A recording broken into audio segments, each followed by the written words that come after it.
Oops, pray muna tayo. In the name of the Father, the Son, the Holy Spirit. Amen. Panginoon, maraming salamat na naman po sa biyaya ng buhay na pinagkaloob mo sa amin sa araw na ito.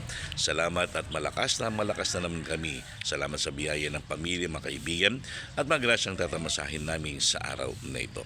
Panginoon, patuloy ka naming hinihingan ng patnubay pang sa gayon ng araw namin ang maging matiwasay, lalong-lalo ng mga biyahe namin, maging ligtas nawa, at ilayo mo kami sa lahat ng karamdaman at kapahamakan upang mabigyan ka namin ng patuloy na papuri. Kaya hindi, Panginoon, ang mga kapatid naming mga may sakit, patuloy namin silang pinagdarasal, mga kaibigan namin, mga kamag-anakan, mga nasa ospital, mga nasa bahay na umiling ng kagalingan sa iyo upang makatayo na sila at mapaglingkuran ka ng lubos.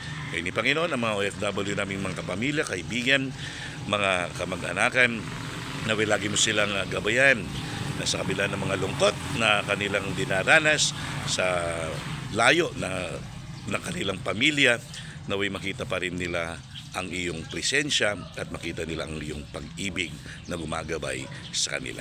Panginoon, sa araw ng Sabado, naway magugol namin ito sa maganda, gawin mo kaming instrumento mo at patuloy naming pininilayan ang iyong pagkakasakit, iyong kamatayan muling pagkabuhay.